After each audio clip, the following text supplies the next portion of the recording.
What's up, guys?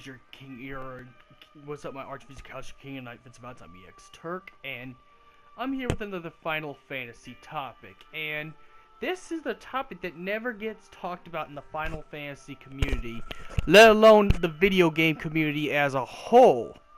And besides the whole different changes of Final Fantasy 15's gameplay to make it more Western and different from the other Final Fantasies, because it is totally different. Not just because the action RPG, not because Episode Prompto is a shooter, not because there's an Assassin's Creed gameplay DLC to pay homage to Assassin's Creed. It's not any of that.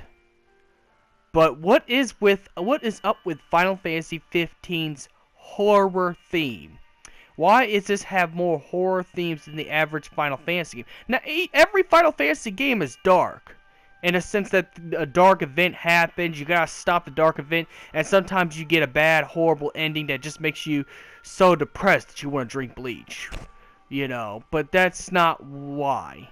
It's not the over angsty, emotional Final Fantasy we're used to. This Final Fantasy has a darker tone than all the other Final Fantasies, and you know why?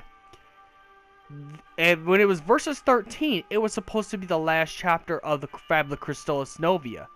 And there's a good reason why I think they kept some of the Fabula Crystallis Novia, because it still is the darkest chapter of Final Fantasy. The Piteous Ruins, the Star Scourge, demons, not Fal'Cie or l'Cie, not aliens from another planet, not an almighty being, but demons taking over the whole world. The most powerful people being demons.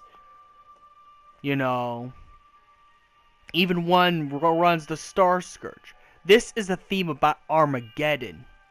That's what this is. The dark chapters, the end of days. That's what Final Fantasy 15's horror theme comes from, is the end of days. And the end of days, pretty much, everything goes dark. And all the spirit forces that you can't see, you're able to see. Even though these demons aren't like supernaturally inclined. This is a disease by one of the gods to put into the volcano to turn people into demons slowly. But the population of humans dying off faster and faster and turning into demons. And then being forced to be killed again over and over. And the evil empire that runs the world ever since they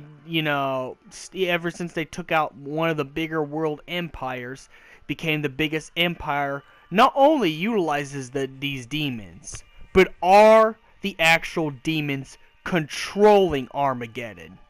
The Star Scourge, the disease, whether it's directly or indirectly, whether you got a powerful emperor who's a demon himself, manipulated by the originator of the Star Scourge, or whether you got one of the kings of light falling into darkness, and actually kind of tells a biblical story of of how Lucifer fell to earth and became the devil because he got jealous. And when Bahamut talks to Noctis, Noctis says that man filled with jealousy and bent on revenge turned into the Scourge himself. Now, that is a mirror story in itself. You know, Arden representing the devil, and not only that, but the fact Arden portrays himself as a good guy.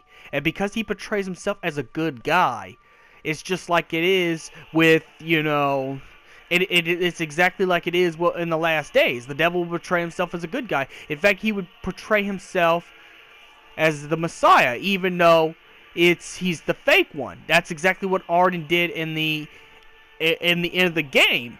Arden has, made himself a hero by telling lies to the people that he's the one who defeated the Niflheim Empire, even though he was Chancellor for that empire. He told the public he was a spy bent on destroying the Niflheim Empire, so he got people to rally behind him, even though Arden is responsible for the Scourge. I mean, yes, Ifrit had his hand in it. But Arden planned things out for 3,000 years. The wars, the Niflheim Empire, the attack on Samia, the usage of demons, turning into humans into demons. Final Fantasy 15 is about the last days. About an interpretation of what would happen during the last days. You know, a big spiritual battle. And the Kings of Light, and the way I interpret Kings of Lights, the Lucius Caelum, are angels. Are angels to stop the evil demons. And the evil demon king Arden, Lucius Caelum, was once an angel. You see how that goes? You see how that goes in the lore perfectly? Of why the whole... This is me explaining the horror theme about Final Fantasy 15, because Final Fantasy games never, I mean, they had a little bit hints of horror there and there. You know, there's a little bit of hints of horror elements, because Final Fantasy is pretty much a jumble things of action, horror, RPG, everything, anime, you know, gameplay, everything. That's Final Fantasy is all of that. That's why people enjoy the games. But there is never much of a big horror element as if there was in Final Fantasy 15. Because Final Fantasy 15 is pretty much a game about the angels, the Lucius Caelums, the one that dawns from Eos. You know, the Lucius Caelums versus the evil demons of the Scourge. You know, and a final confrontation to bring the world back. And then the fact that Noctis sacrificed himself just to stop the evil demons from taking over and pretty much getting rid of the humans. So it was Noctis' sacrifice, a sacrifice of an angel to defeat the evil demon king. So this is a darker game than any Final Fantasy. This Final Fantasy is darkness pretty much outdoes 6 or 7's darkness. Even Type 0's darkness isn't as dark as 15. Even though 15 could have been darker because of Versus 13's concept, it still ended up being one of the darkest games of the Final Fantasy series. Based off the fact that this is actually a deeper story than just a regular JRPG. You know, we fought various villains before, but never the actual incarnation of the devil, which is Arden. You know, and we never actually, not to say that there weren't demons in Final Fantasy before, but this, the fact that you're playing as a King of Light, the last of the angel kind to save the world, in a world filled with darkness. Sure, in the beginning of the game, things turn out as normal. In fact, a matter of fact, things aren't as bad in the beginning of the game because you're in the past. But it shows the gradual change as when you do the events and beat the game and go through the levels. Once you go, you know, once you go through all the, once you go through the, you know, each stage in the game, you see little things get darker. The wars between Niflheim and the rest of people who still believe in the Lucius Caelums and believe in Eos. You see the wars take place. You see things happen. You go in these murals where the previous Lucius Caelums kings and queens are at. You see that things are getting overpopulated by. You see a demon overpopulation in these temples. Then a little bit later on, it gets worse and worse. Which I can't wait for the multiplayer comrades to come out, because it'll show you that the world has gradually got worse. Since since Noctis is gone and there's no way he could keep the light on the world, meaning no astrals to protect the world grows dark. And then when chapter 14 hits, it's 10 years later, and the world is in complete darkness, filled with demons. Only a little bit of humans left to survive the end of days. Have to take shelter in one location out of the whole entire map of Eos. Lestalem is the only safe haven, while all homes are destroyed, and any humans that aren't lucky enough to survive, that became casualties, are nothing but casualties.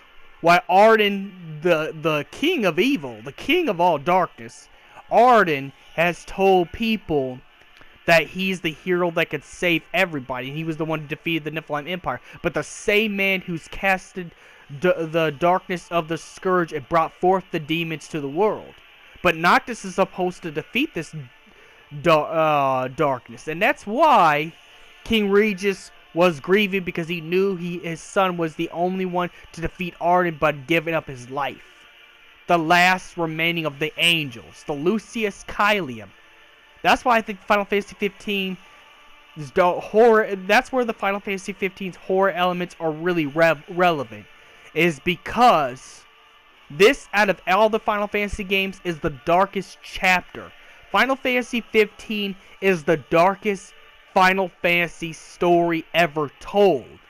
Even without the Versus 13 elements, it still ended up being what it is.